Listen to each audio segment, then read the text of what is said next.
É isso mesmo que tu leu no título. Você tá atrás de um mangá com porradaria, lutas de ninja e muito sesgo, né? Então esse é o vídeo que precisa assistir até o final. O Japão retratado aqui é um país em transição. O shogunato tenta apagar o vestígio da guerra e para isso cria um novo tipo de soldado, mulheres treinadas para atrair e acabar com alvos entre lençóis de seda e garrafas de saquê. Um lugar onde qualquer deslize pode terminar com uma lâmina atravessando a garganta de alguém. O sorriso delicado pode ser a última coisa que você vê antes de virar a estampa de camisa. Te faz questionar até onde alguém pode ir para continuar viva num mundo que já decidiu quem são as cartas fora do baralho. Relaxa, não é um clickbait para te pegar com apelo ao erotismo e violência. A história tem tudo isso sim, mas Borboleta Assassina é bem mais profundo do que aparenta. Quando exploramos o período histórico, a relação entre os personagens e essa arte incrível, você só vai conseguir pensar em por que não leu isso antes. Eu sou Fer Cremonês e seja bem-vindo ao Nexon Works.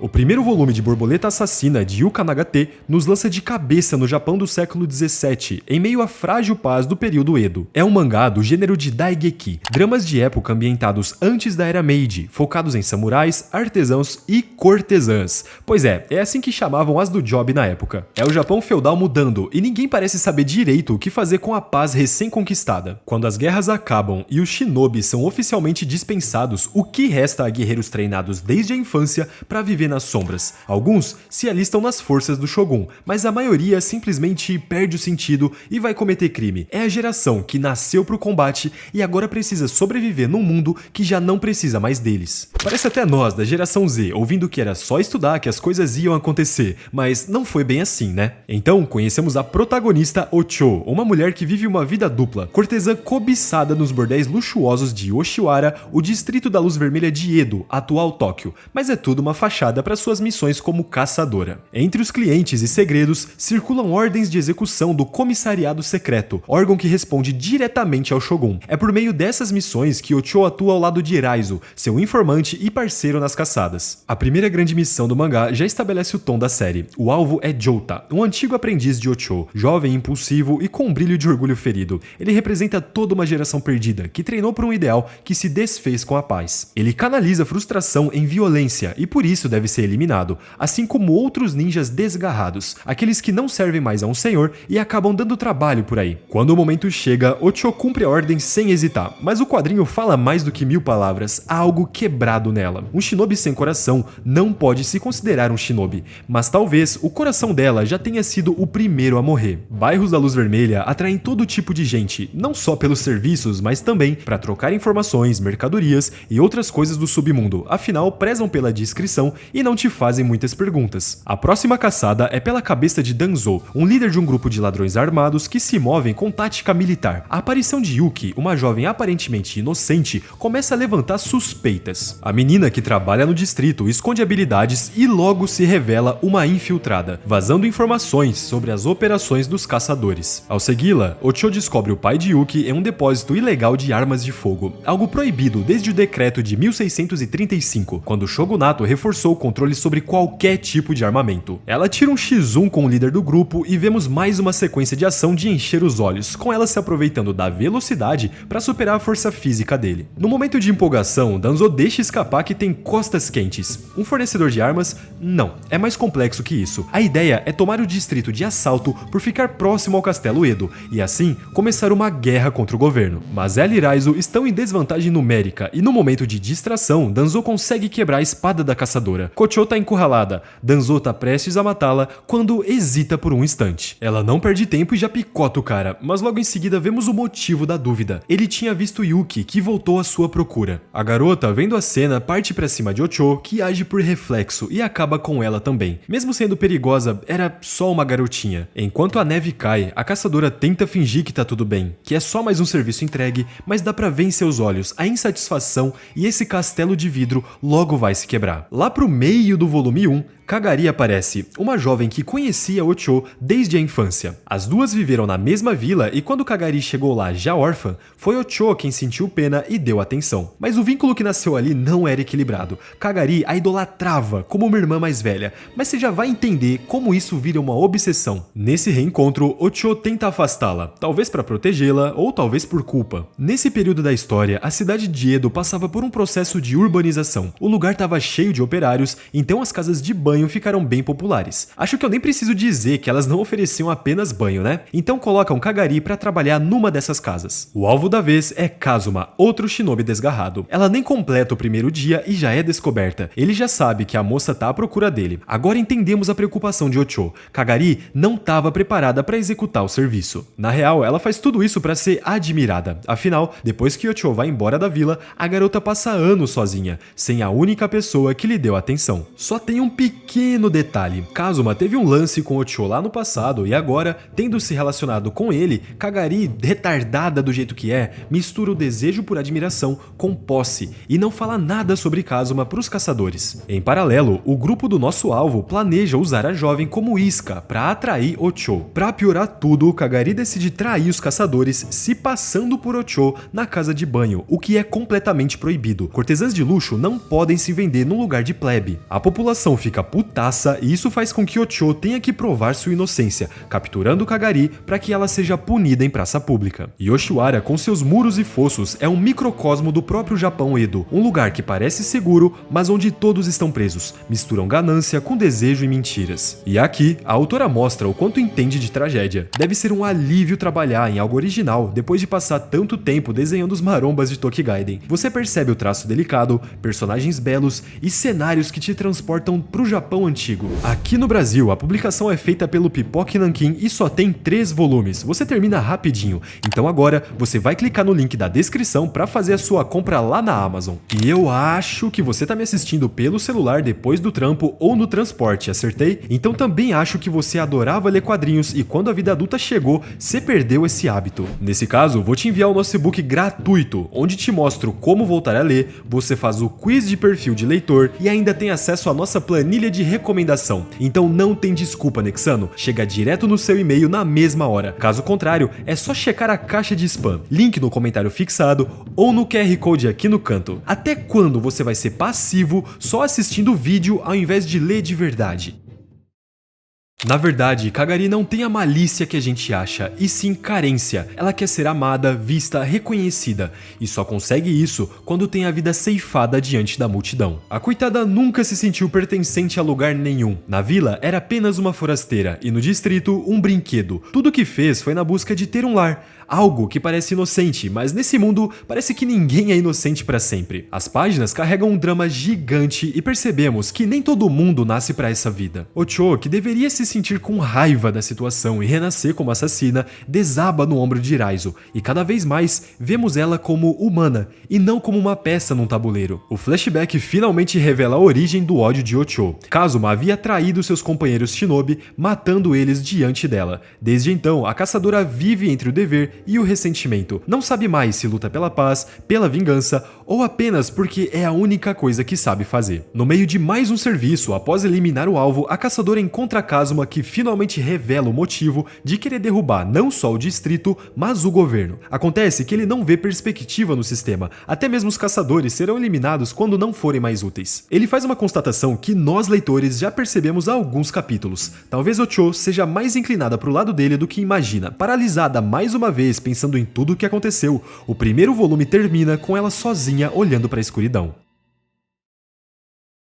No segundo volume, Ocho já dá uma reclamada ao receber o próximo serviço. É nítido que ela já tá rejeitando aquela vida. Em paralelo a isso, um grupo de desgarrados entra em Yoshiwara para despistar alguns guardas. O grupo parece conhecer a caçadora e todo o contexto por trás do lugar. Eles entram no estabelecimento e não demora muito até o líder fazer Ocho de refém. A ideia parece fazer a Casa das Primas de Fortaleza, mas parece um plano meio idiota, pra ser sincero. Pelo menos, os oficiais não têm jurisdição sobre o lugar. O fim das guerras foi o que tirou o sustento desses ninjas. Então, enquanto encontram no caos seu propósito. E no mundo de paz, eles geram, ou melhor, eles se tornam esse caos. Mas é claro que sempre tem um esquentadinho que coloca tudo a perder. Nesse caso, foi o irmão do líder. Ele discorda desses ideais e então eles brigam. E nessa distração, Ocho fura com muita frieza o pescoço de um deles, usando uma agulha com veneno. Raizo chega, corta os demais, joga uma espada pra ela e o resto você já sabe. Mais um querendo justiça que se vai. Depois de um tempo, Kitisa, um vigilante do comissariado secreto, aparece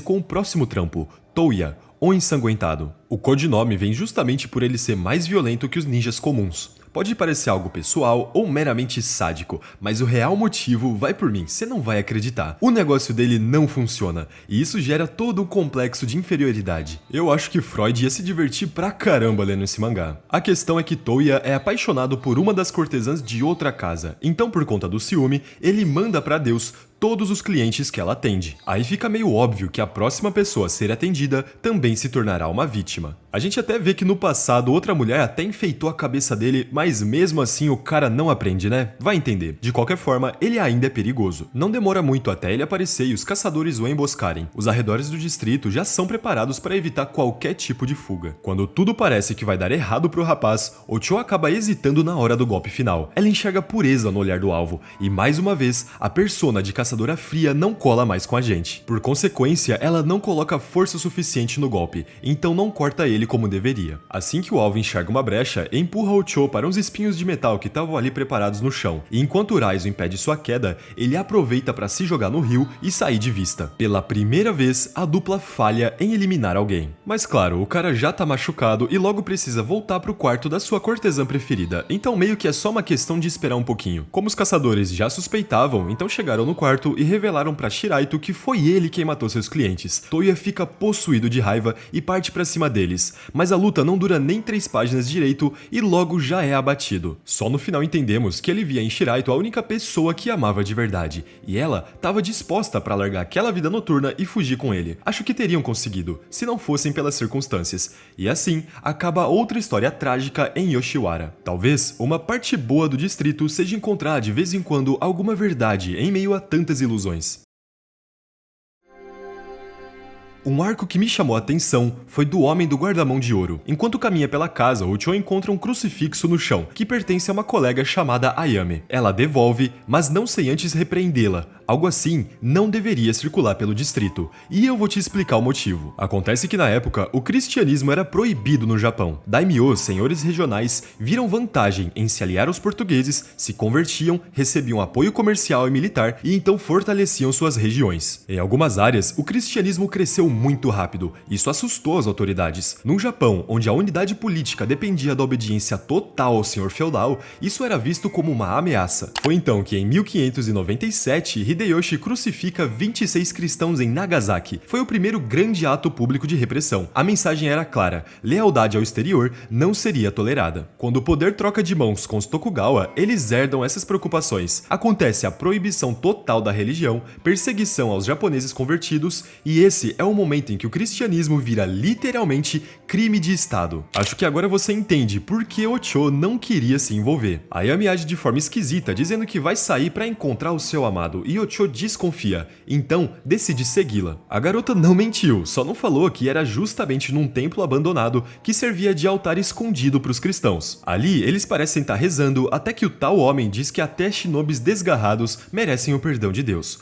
Óbvio que isso acende um alerta em Ocho, mas ele já conhecia ela e sabia do serviço que prestava pro governo. O nome do cara, que é um japonês inclusive, você não vai acreditar, é Tomás de Santo Agostinho. Isso mesmo, literalmente nome de padre. Ocho liga os pontos e percebe que Ayame fez aquilo pra atraí-la, mas agora não é hora de pensar nisso. Tem um possível desgarrado na sua frente e ela precisa dar um jeito. Ele até tenta mandar um papo de salvação e tal, mas Ocho não dá bola. Só que tem um problema, desde o início ela se sente mergulhada por aquele olhar, que não representa medo ou sede de sangue, mas uma tranquilidade que incomoda. Mas o que diabos esse cara quer? Ele não viria lá de Kyushu só pra dar oi. Além do nome diferente, temos uma alcunha, Kintsuba de Hoye. Eles nem lutam direito e o casal some, deixando pra trás um crucifixo e uma caçadora intrigada. Depois de um tempo, o comissariado chega pedindo formalmente para que os caçadores deem um jeito em Kintsuba. Havia urgência para isso, porque já fazia tempo que ele dava trabalho. O governo tinha mobilizado vários homens e gastou muita grana para capturá-lo, mas o bicho era liso demais e nunca tinha sido encontrado. Para não saírem por baixo, colocaram no relatório que ele tinha saído do Japão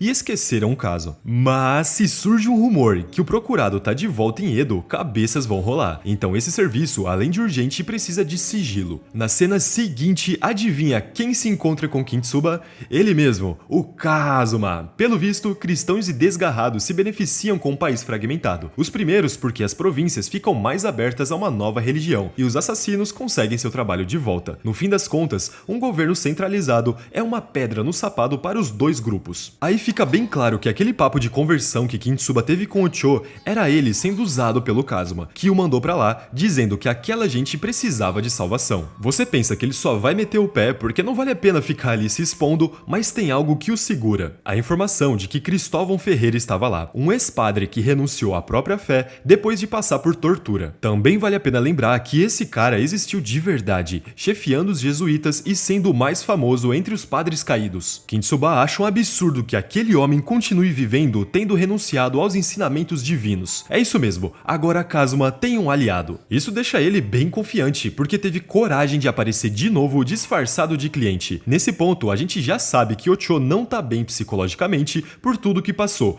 e o antagonista se aproveita disso. Logo Raizo chega pra dar cobertura, rola uma tensão e depois de causar um pequeno incêndio com uma lamparina, Kazuma foge mais uma vez. Em paralelo, Kintsuba dá continuidade com as missas direcionando aos poucos fiéis que ainda restam, mas dessa vez, Raizo aparece lá no fundo usando um crucifixo. Se o padre traiu sua religião, esse caçador troca de lado também. Mas não é à toa, um pouco antes vemos que Raizo é mestiço, filho de um mercador português que provavelmente foi mandado embora quando o país fechou as portas. Pois é, parece que todo mundo tem algum segredo. Como mestiço, ele não tem lugar. O bairro de Oshiwara é livre de fiscalização, mas o que ele vai fazer quando não precisarem mais dos serviços dos caçadores? Depois dessa traição, ele e o grupo de Kazuma capturam o Cho, que agora jura vingança pelos dois. Não demora até a pressão aumentar e chegarmos a um clímax. Fiéis são mandados como bucha de canhão até Yoshiwara, enquanto o grupo de Kazuma luta contra os oponentes. Você não achou tudo conveniente até demais? Isso porque foi mesmo. Raizo liberta o Cho e juntos fazem a limpa. Isso porque ele nunca traiu os caçadores de verdade. Quer dizer, a origem dele é real, mas tudo já tinha sido planejado e todos os planos de Kazuma e Kintsuba parecem ruir bem na frente deles. Então o Cho pode finalmente ter sua vingança. A cena de ação que marca o confronto entre eles é maneira demais, destacando como mesmo cansada e na desvantagem pela diferença do tamanho, ela permanece com foco, pois ao mirar seus golpes no mesmo ponto da espada de Kazuma várias vezes, a mesma se quebra, dando a ela a oportunidade de colocar um fim a esse ciclo.